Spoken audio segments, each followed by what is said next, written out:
I've got 2 girls. I can't imagine ever telling them that they were born wrong. That message itself is extraordinarily abusive and stupid. Kids are being sterilized and having body parts removed. They're being turned into lifelong pharmaceutical patients. Up to 179 girls under the age of 12 and a half have had... Say that again. Up to 179 girls. There's just no science for that, is there? Of course not.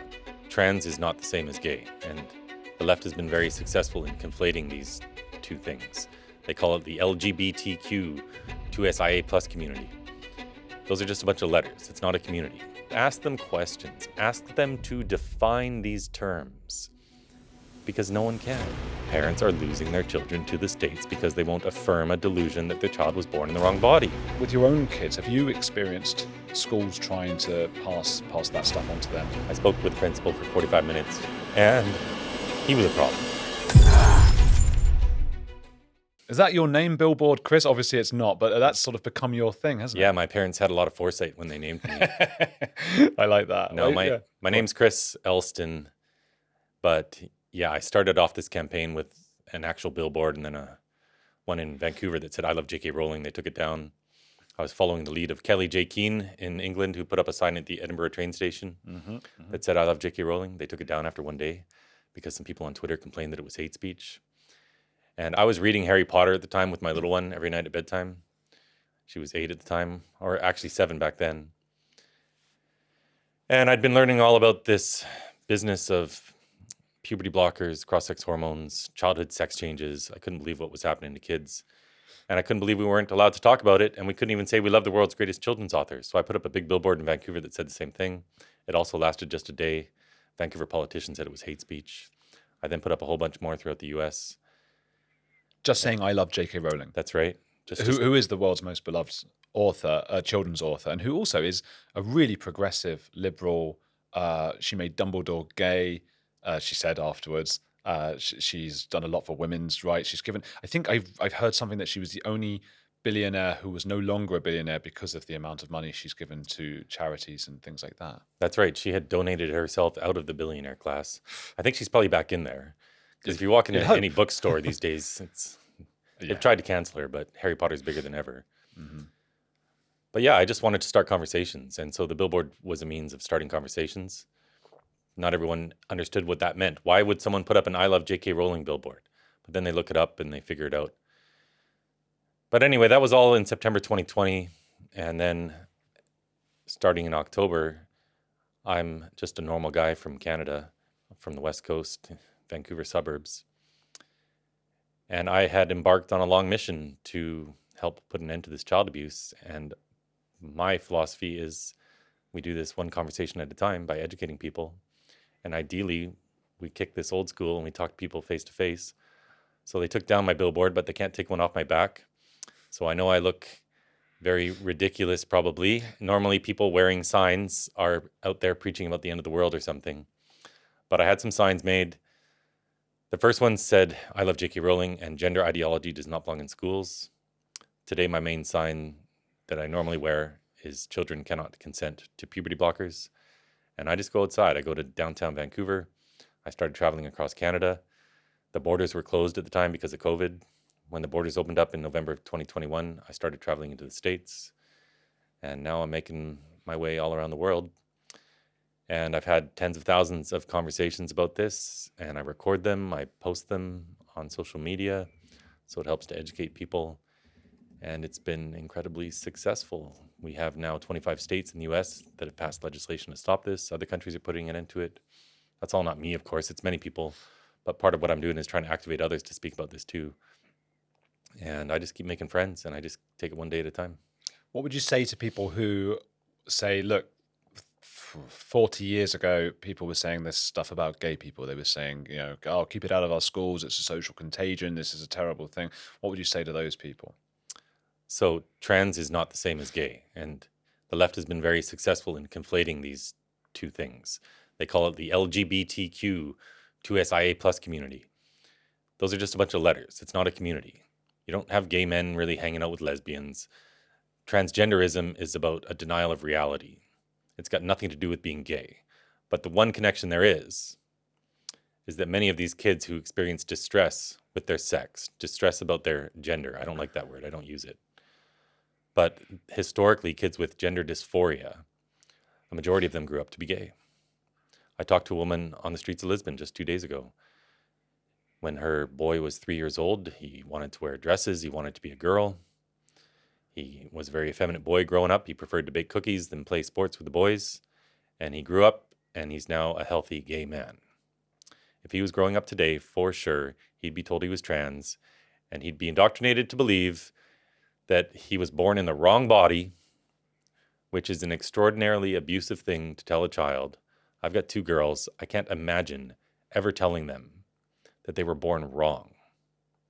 That message itself is extraordinarily abusive and stupid.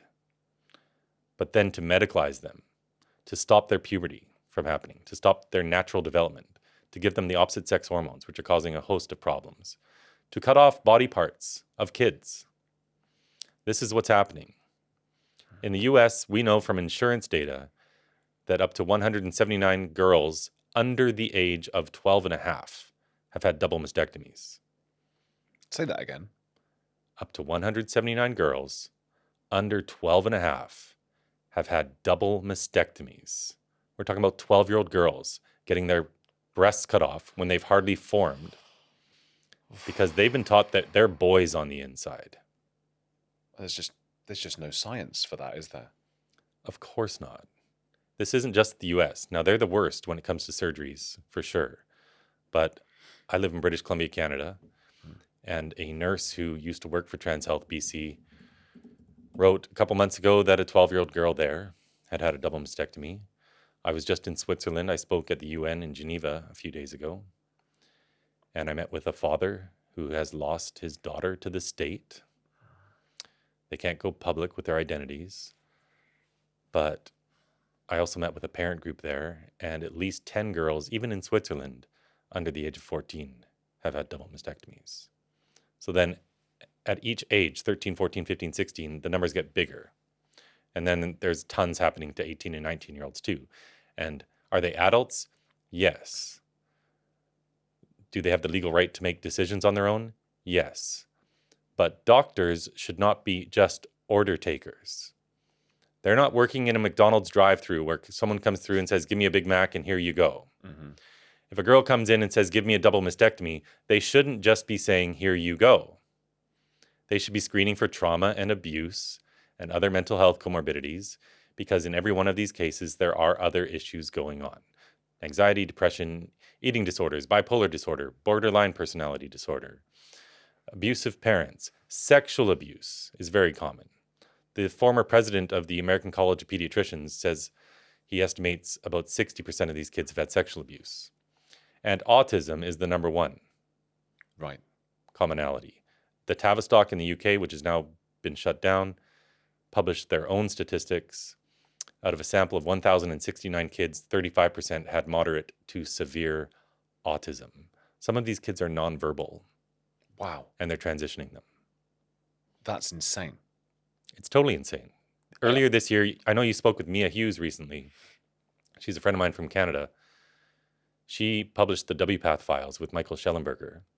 And in there are internal emails from these WPATH doctors, videos from their internal conferences, where they admit to kids with dissociative identity disorder or schizophrenia are being transitioned. Some of these kids have multiple personalities, and one personality will identify as trans and the other doesn't, but they're still transitioning them anyway. That's insane. I feel the emotion in your voice when you speak about this, and not just now, but I've seen you speak about this many times. And you know, this is something that's very, very important to you, understandably. Yes. So someone asked me, I was speaking with a journalist from Germany yesterday, and she asked me, why are you so passionate about this? I often wonder, why isn't everybody else so passionate about this? Especially parents. When you have kids, everyone should understand this. I understand why people might not be as passionate if they don't have kids. They haven't put as much thought into it and they don't have as much skin in the game. But when you have kids, your life ceases to be about you and it's all about your children.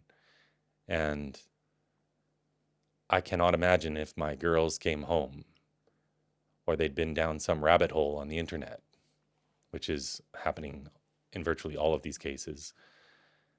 And they're having a tough time during puberty. And now they don't want to be a girl anymore and they think they're a boy. That's bad enough. But now you have state encroachment on parental rights happening all across the West, where parents are losing their children to the states because they won't affirm a delusion that their child was born in the wrong body. And when you sit down and talk with parents, as I do, especially the dads, I've talked to lots of moms, but the dads reach out to me more than they will a lot of the other people speaking about this because I'm a man, right? Mm-hmm. And I sit down at Tim Hortons, the coffee shop in Canada, across some burly dude, and he's bawling his eyes out because his autistic little girl thinks she's a boy, and he can't speak out about it because he's afraid Child Protective Services is going to take his kid away. And these parents feel powerless. And in many cases, kids are now being separated from their family, or they're growing up and they're never talking to their parents again, all because they got captured by some cult. And I do view this as a cult. When you look at all cults, it has similarities. People self-police their own thoughts. They don't allow themselves to look at the evidence. There's love bombing, which captures them in the first place. So think about it. You've got all these kids who aren't thriving in life. These aren't the high school cheerleaders and the quarterbacks. These are the kids who have body image issues, eating disorders. They're autistic. They feel like they don't fit in. And maybe they're same-sex attracted as well, because that's very common. But this ideology comes along and tells them the reason for their discomfort is because they were born wrong.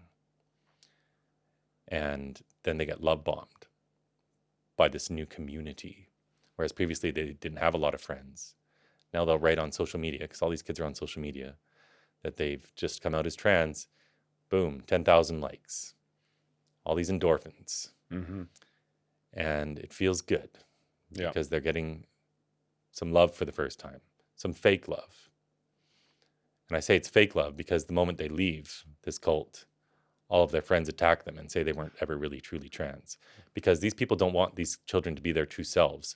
They just want them to be trans.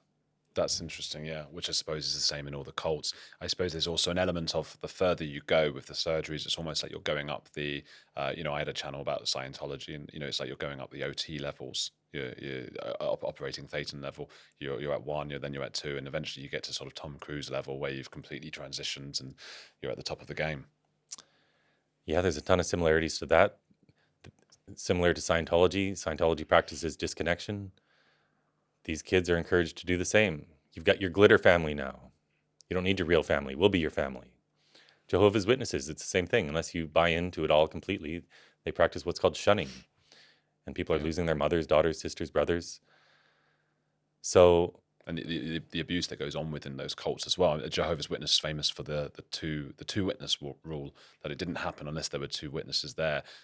All these cults, these places where anything can go on within them. That's the kind of environment that I think, that is created in the sort of trans community. Yeah, and then unlike cults, though, the one thing that's really dangerous about this is it has institutional backing. It has government backing. It has supranational government backing, where the UN is pushing this, the World Health Organization. All the leftist governments throughout the world are pushing this as though we have a gender identity which might be different than our sex. And so one of my tactics when I'm out on the street having these conversations is there's really 2 main things when I'm dealing with someone who's kind of hostile to me. Is number one thing would be to say things they agree with, which is the positive message that our children are beautiful just as they are, that there's no right or wrong way to be a boy or a girl. Nobody can disagree with that. The most rabid, far left individual will have to pause, and they'll get confused in that moment when I say that, because they come into this not wanting to have a conversation, but to win a conversation. And now I've just said something that they agree with. This is really useful because people listening and watching now will be thinking, I've had to have these conversations with friends of mine who think they're being progressive. So go on. What are the things? Right. So say the progressive things that are true, which is that children are beautiful just as they are. We shouldn't put them in some stereotypical box. If a boy is more effeminate, if a girl is a tomboy, What's wrong with that? There's a term for tomboys. They're called beautiful girls. They're not actual boys. This ideology is teaching them that they're supposed to be something they're not, and that they won't find true happiness unless they change their bodies. So that's totally nuts, and it's abusive. But say things they agree with, they might drop their guard and open up for conversation a bit.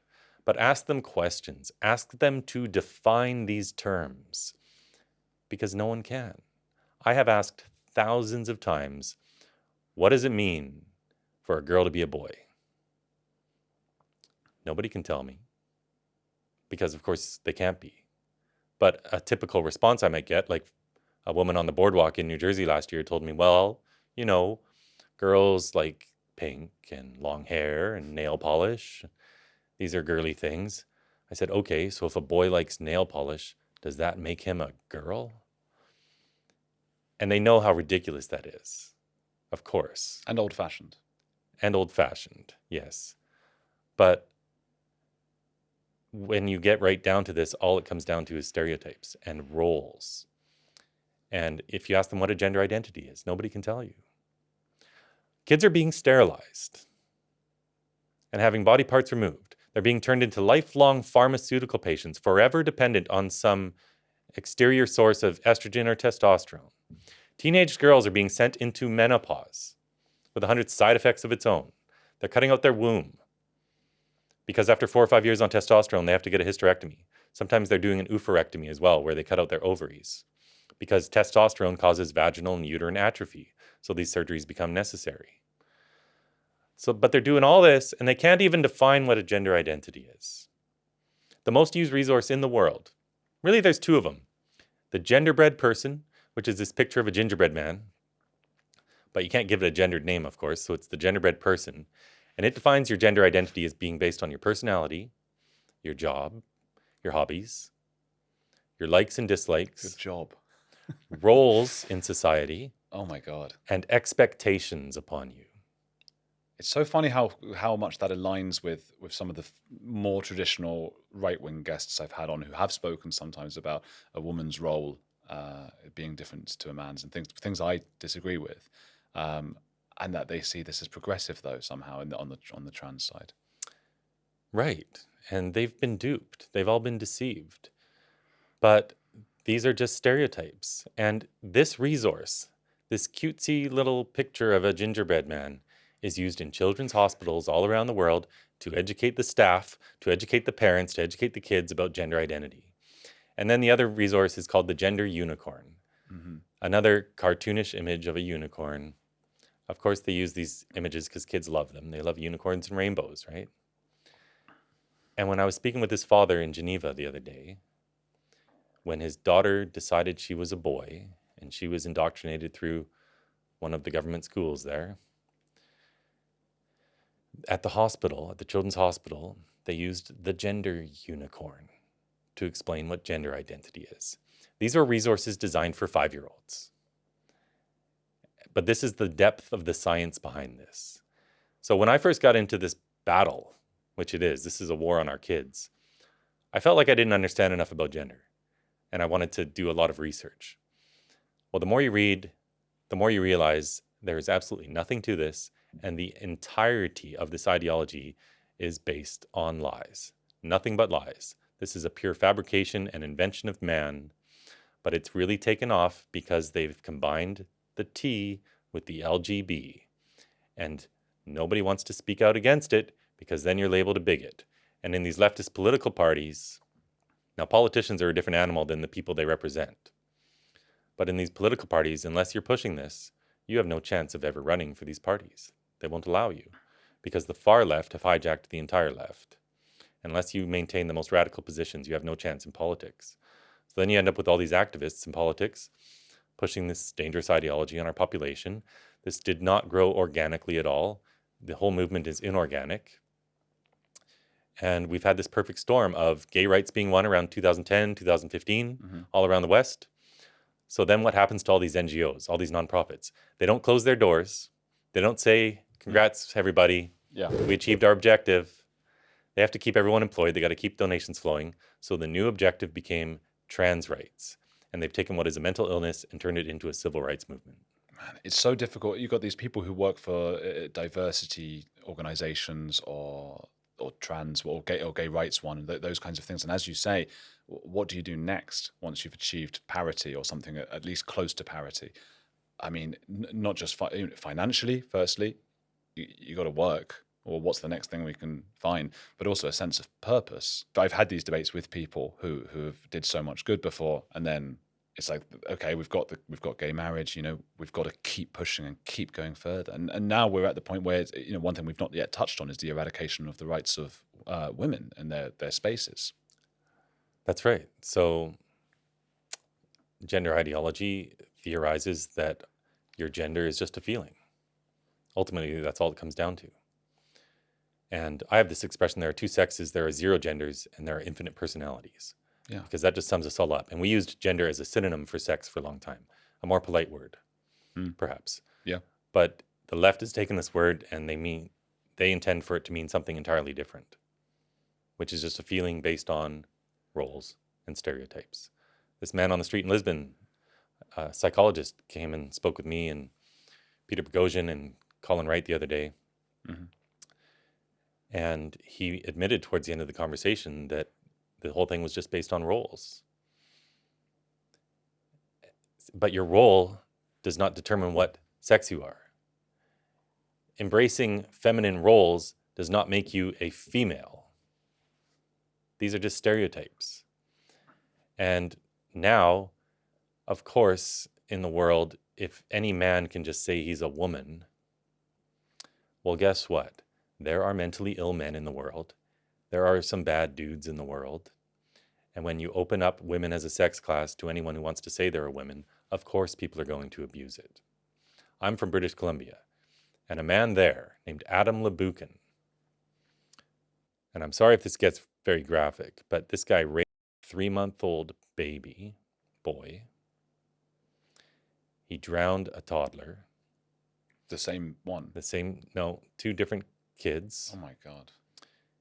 He then identified as a woman, and the province of British Columbia paid for him to get breast implants, and they put him in the Fraser Valley Penitentiary for women. And he's, of course, assaulted a woman there. But these women are literally caged with people like this, with rapists. And what do our governments say? They say we're a bigot for speaking out about it. I tweeted out this picture yesterday at the University of Manitoba in Canada, and this is all over the West. But Canada's particularly bad.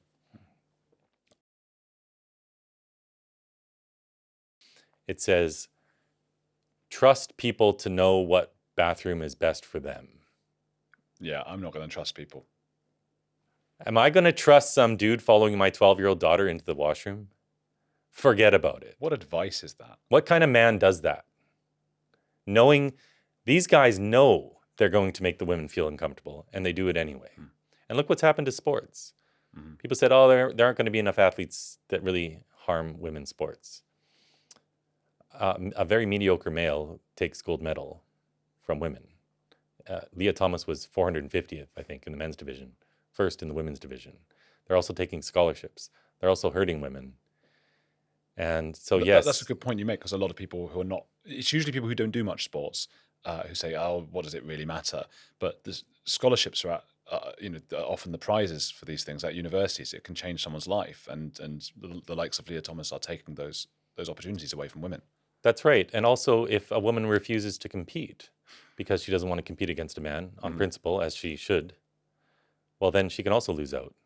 One of the women who had to get changed with Leah Thomas said he did used to sort of rub against her with his penis, and was like, oops, and was a bit like that. I mean, it's just, what kind of place have you got to be in? Even if you did believe in the whole gender thing, if Leah Thomas does believe in that, what I mean, I often say this, like, I'm tall, right? Were you tall as well? We both tall? Yeah, I'm 6'2" and a bit. Okay, I'm 6'4", and I was very tall when I was 13. I was already nearly 6'4", so I hated it. As teenagers, every teenager hates what they are, which is part of this problem, by the way, isn't it? I mean, teenagers, of course, they hate their bodies. I never met a teenager who didn't hate their body. Right. You get through that. And I know that I'm in the way of people when they're at concerts, football games, whatever. And I sort of just feel a bit, I better get out of the way. And I don't want the world to change for me. I need to change for it, even though that is an immutable feature. And maybe I shouldn't feel bad, but I do. I don't want people behind not to be able to see. I feel bad. Whereas if I thought I was a woman, I feel like I would just say, but you know what? I know that this is going to make so many women uncomfortable, me in the changing room with them, with my penis out. Even if I believed in the ideology, I suppose someone would say no, because if you believed in the ideology, you would say that's just irrelevant. But how can he not see that he's making people so uncomfortable and stealing opportunities from women? He knows. You think? 100%. Of course he knows. How He do you hears know about that? it all the time. What? Well, he hears about it all the time. But he does it anyway. thinks we're just like bigots. Does he really? I don't believe it. I think, some people must think that. You have to be an exceptional narcissist to go along with that, knowing that you're making people uncomfortable or not even thinking about the impact of it. You're a man entering into a woman's space where they're changing naked, and you're changing naked in front of them. He knows he's a different sex. Okay? He's got the appendage to prove it. This is not debatable. He knows this, and he does it anyway. Perhaps he gets a thrill from it. A lot of them do. There's a condition called autogynephilia, which literally means arousal by pretending that one is a woman, wearing women's clothes, going into women's spaces. This is an erotic fetish for these guys, and women are the ones who suffer. So the left has made this out to be, you have to be kind and caring, and it's not progressive to enforce reality on the world. But this is just the latest in a long string of delusions that mankind has suffered from. And it's not going to be the last one either, because if you look at the history of mankind, we are prone to all sorts of crazy things. This is the latest one, but it's one of the biggest ones in history, because again, all governments, especially the leftist governments, are the ones pushing this, and all of these NGOs with hundreds of millions of dollars between them are pushing this. And then you combine it with social media. This is the first generation of kids that ever had to grow up on social media. And it's catastrophic for them, quite apart from the whole trans identification craze. But the kids who are vulnerable are just sitting ducks for this ideology. I wonder if social media, after sort of launching this whole thing, might also be what brings it down. And again, historically, Scientology, it was the internet that played a huge role.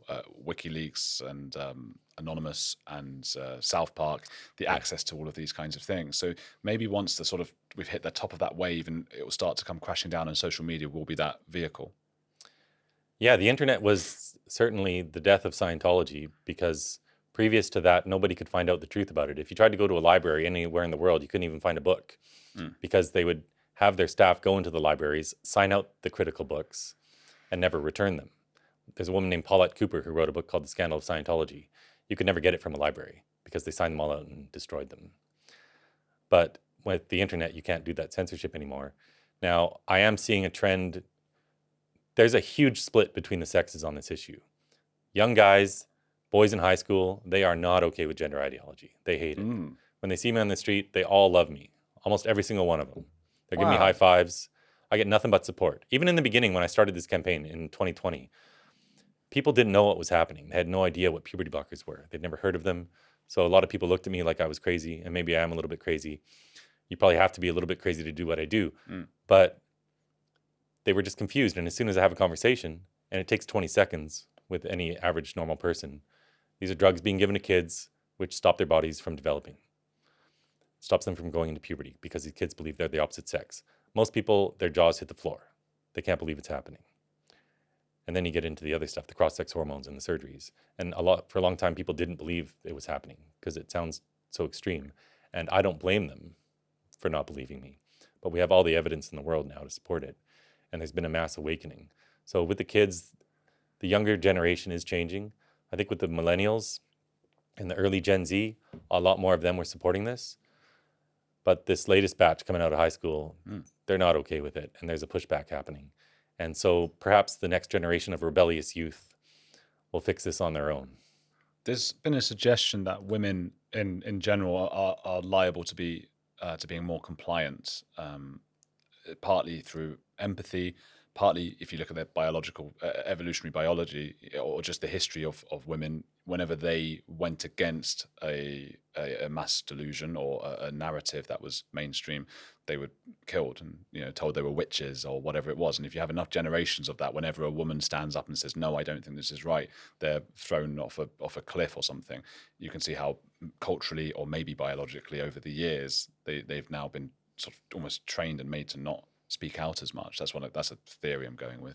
Yeah, women are naturally more nurturing and more empathetic and have more compassion. And so more to lose by speaking out. I mean, J.K. Rowling compared to maybe Ricky Gervais, what J.K. gets in terms of abuse. Yeah, for sure. And also, this is a craze primarily affecting girls. So gender dysphoria used to impact boys 2 to 1 versus girls. But we're talking 1 out of 30,000 maybe in the population. Today, the kids showing up to gender clinics, it's 3 to 1 girls versus boys. We've seen a several thousand% increase over the last 10, 15 years of kids who now identify as trans, because this is a social contagion. And when you put an idea in a child's mind, they then start to ruminate on it, and some will obsess over it, and some will see this as the pathway forward. This is the solution to all their problems. And then their friends will also hear about it. And some of them will also fall for this. And this is just the latest social contagion, which also historically, social contagions primarily affect girls. So this is a suicidal empathy in a way. And again, this ideology is pushed with lies and deception. And what these young people are learning in university and from all the trans activists, there are really only 2 arguments they ever have. The number 1 argument always used is that kids are going to kill themselves if we don't transition them. What a coercive, manipulative, evil thing to say to a child and to their parents. They'll be at the gender clinic at a children's hospital, and several parents will tell you that they were told they could have a dead daughter or a live son.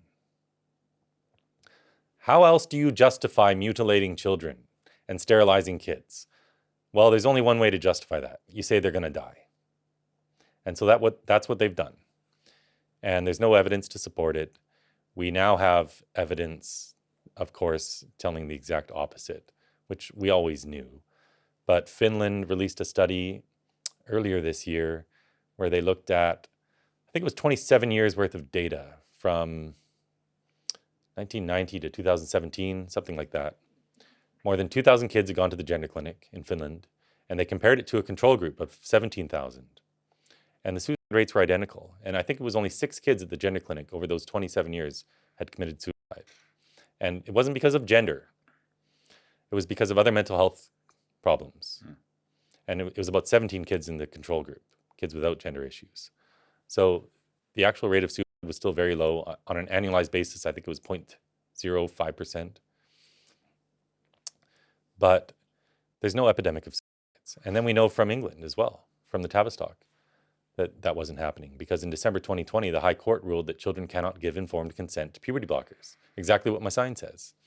And they stopped giving these kids these drugs. And then there was an appeal, which they lost, not because the High Court was wrong, but primarily because the court shouldn't be telling the medical profession how to do their job, which I agree with. And ideally, politicians shouldn't be telling them either. The Academy of Medicine should be able to do this on their own. But there were many kids on the waiting list. When the Tavistock shut down, there were 15,000 kids on the waiting list, many of them for years. And they looked at the actual suicide rate, and it was incredibly low, because fortunately, suicides with kids are still very low. So there's no epidemic, but that's what trans activists use to coerce people.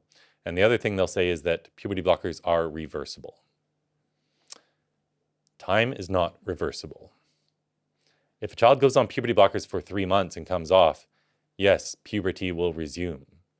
Sure, there will still be a little bit of damage done in there, and we don't know what that damage is because there's never been a clinical trial. The evidence for this is shockingly low, as the CAS review revealed. It's non-existent, but they'll say that puberty blockers are reversible, that it buys time for the child to explore their gender identity. Because apparently it would be too traumatic for a girl to start developing her secondary sex characteristics, for her breasts to develop, for her hips to get wider.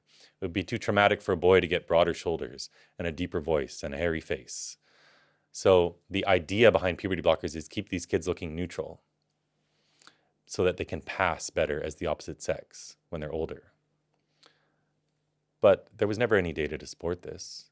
And in fact, in reality, when you look at these kids who go down this path, 98% of them stay on the puberty blockers and they progress to the cross-sex hormones.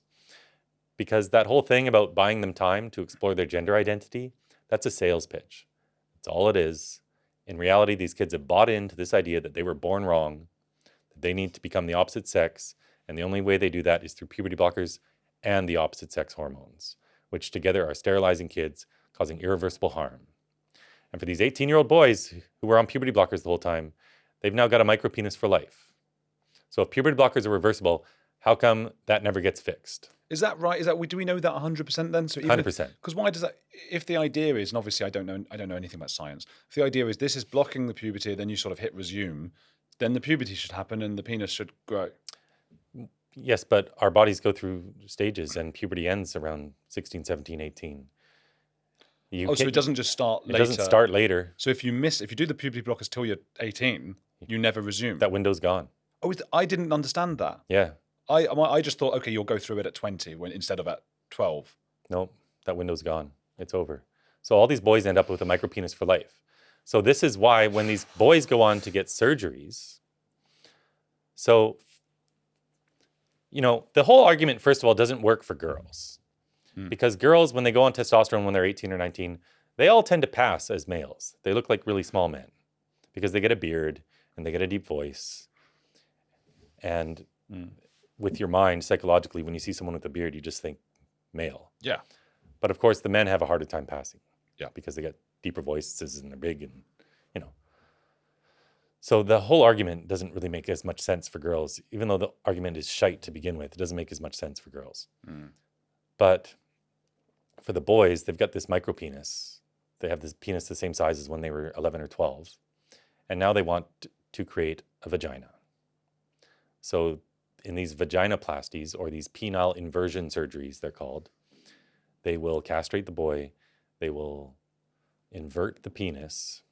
But because there's not enough tissue, they can't get the depth that they like. So they will cut out some of the boy's colon.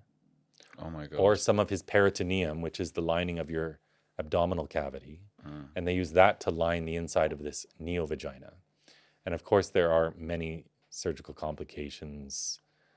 I won't get into it all. Some of these young men have died after this surgery. They've developed necrotizing fasciitis and they can't stop the spread and they've died. One of the boys, in one of the most early trials, not a trial, but one of the earliest studies that was done, it wasn't a proper clinical trial with a control group or anything, but one of the boys died and they still labeled the study a success. With normal pharmaceutical studies, for example, with 15,000 participants, if there are 5 deaths, they're going to be looking further into this. But for some reason, with this industry, they don't care about facts. They don't care about science. This is all ideology. Ideology has hijacked the medical field. Gosh. What about, the rebuttal would be there are quite a few people, or a lot of people who have had these horrible sounding surgeries who appear to be living quite happily. So I hear this all the time. I'll give you a real life example. I went to Florida State University to have conversations on campus with Chloe Cole. Chloe Cole is a young woman who was harmed.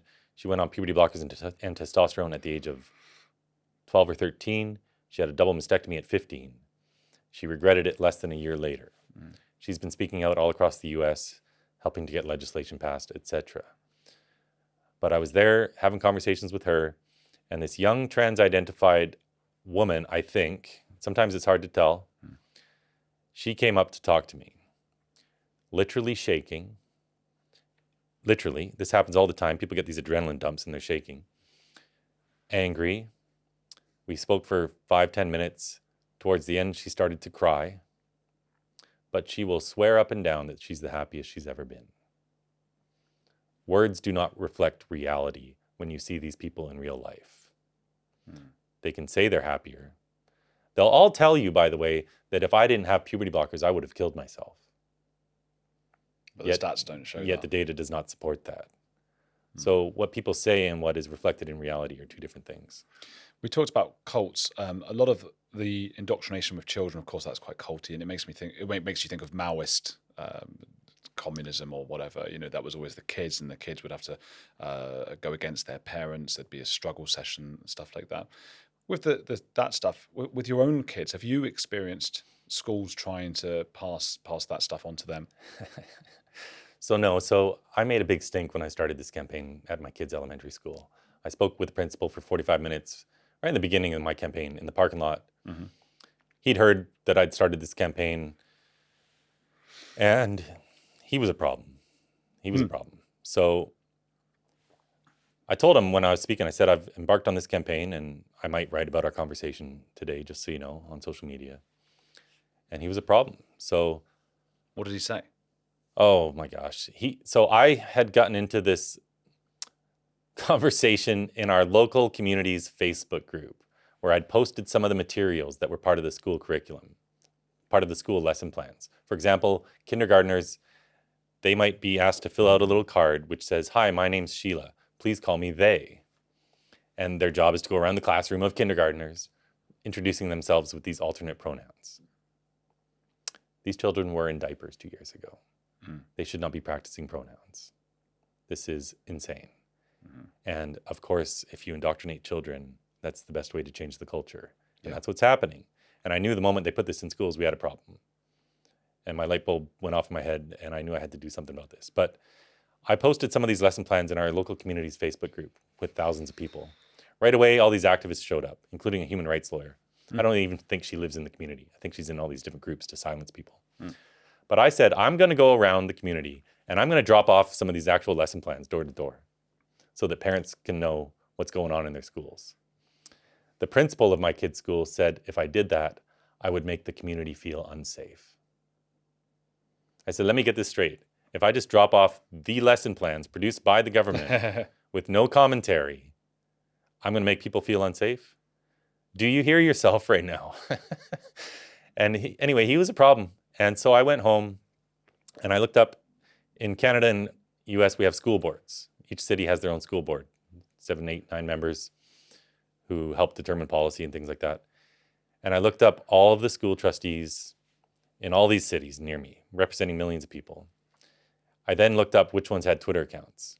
And I wrote this thread all night long about all the abuses happening to kids. And in each part of this thread, I tagged different school board members, their Twitter accounts. So when they woke up in the morning, they all had 500, 600 notifications.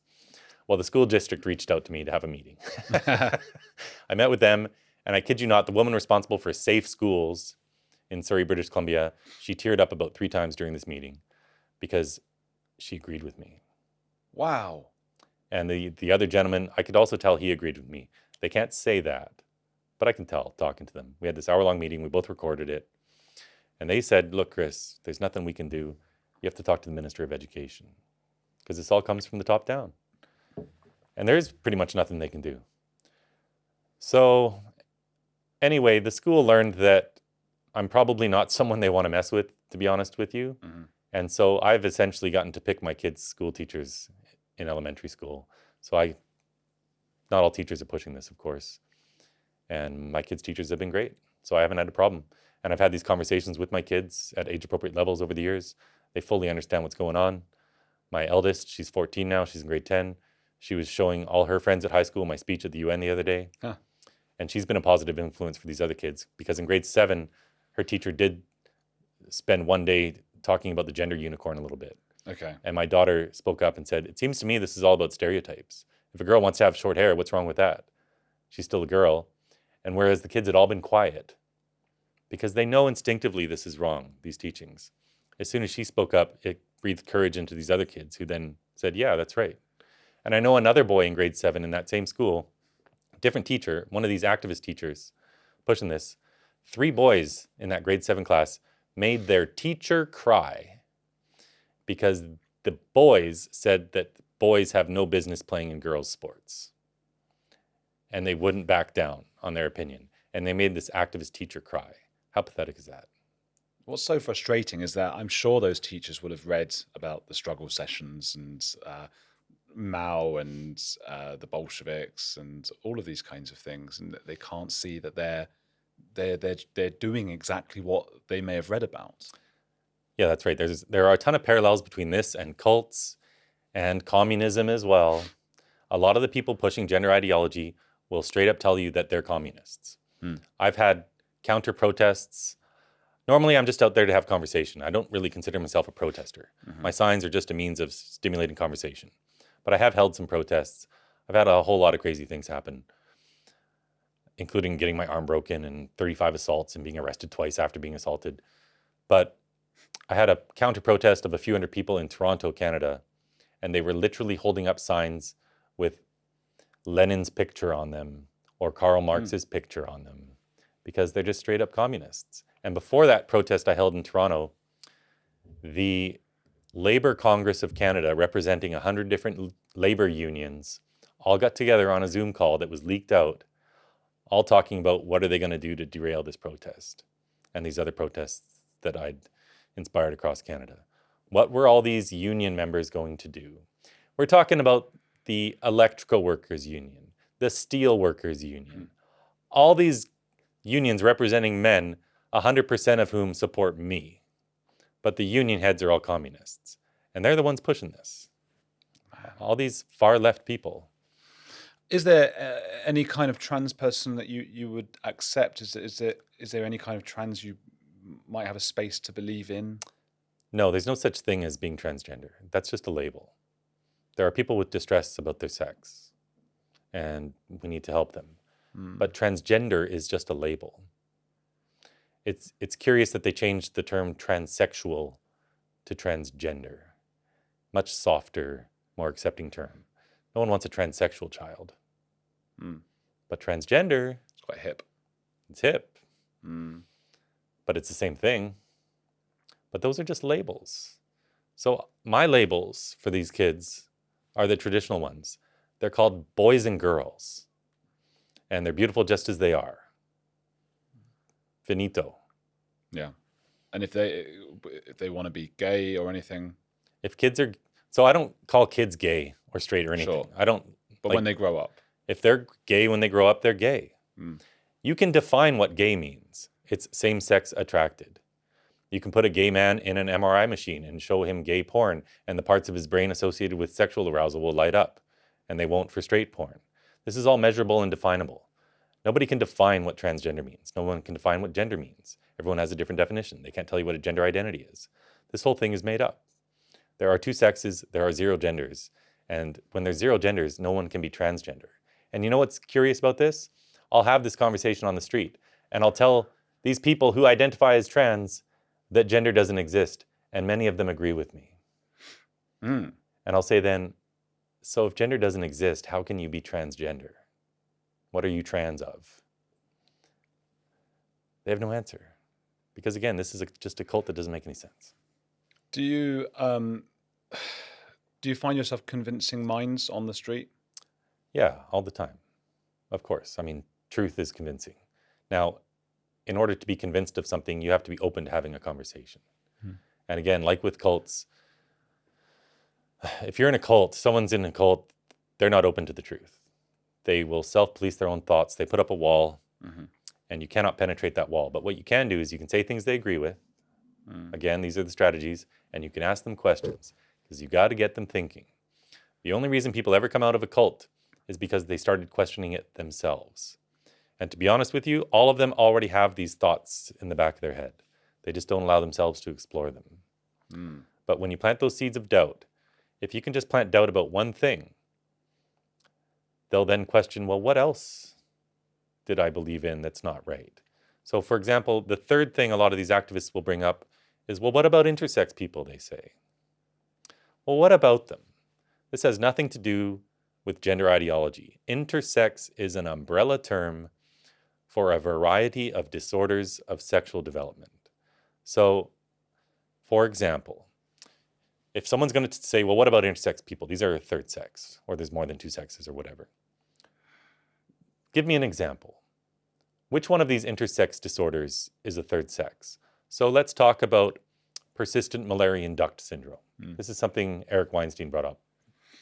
Was that on your podcast? No. Okay. It might have been trigonometry. I can't remember, but I got into this a little bit with him on X, and persistent Mullerian duct syndrome is a condition where these fetuses, the little developing boys, don't produce a hormone called anti-Mullerian hormone. And when we first start developing, we all, as males, start developing fallopian tubes and a uterus. But then this anti-Mullerian hormone causes it to dissolve and gets absorbed by the body. And then our male gonads form. And we're just healthy males without any disorders. But with these boys, that hormone isn't produced. And these males are born with a useless uterus and fallopian tubes. But they have testicles. They're going to produce testosterone, sperm. They're fully male. Perhaps like Imane Khelif, the boxer. Yes. So we don't know what condition he has, if any. There's about 3 or 4 different things it could be. But in every instance, he's 100% male. Yeah. And people with these disorders hate being brought into this discussion. There are people with XXY chromosomes, for example. It's called Klinefelter syndrome. They're all fully male. There's another condition with a single X chromosome. They're all fully female. And we treat them according to their sex because a lot of them need hormonal treatment, for example, and they need to be treated with estrogen, or they need to be treated with testosterone, or else they'll have other problems. So it's just a myth that these people aren't male or female. Every single person ever born is one or the other. I think it's also a bit of a red herring because even if there were a third sex, it's like, yeah, but you're not that. Like you're a man or a woman, and if you are one of the 1 in a million who has this third sex, which is hypothetical, then you're that. 100%. But they use this to sidetrack the conversation.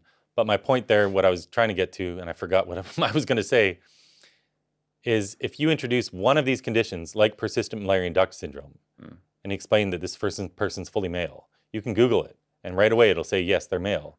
Right away you put doubt in that person's mind. Oh, I thought these people were a different sex. Now this one is male. It's indisputable.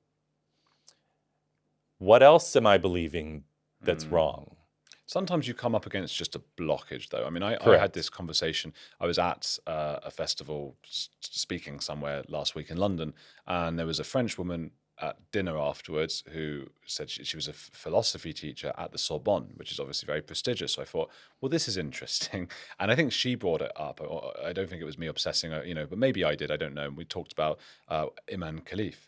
And I said, well, this is a man. I had a and she was saying, no, that is not true. This is not. No, she is a woman. She is a beautiful woman, and all of this stuff. And I thought, you're a philosophy teacher. So I said, well, why do you think that? And she said, why do you think it? And I said, well, because I had a developmental biologist from the University of Manchester on the show, Dr. Emma Hilton, who spent an hour explaining to me every single part of why this person is a man. And I really pushed just to do devil's advocate. And it's just there's no doubt here that this is a man who was beating up women. I know people don't want to believe that. Right.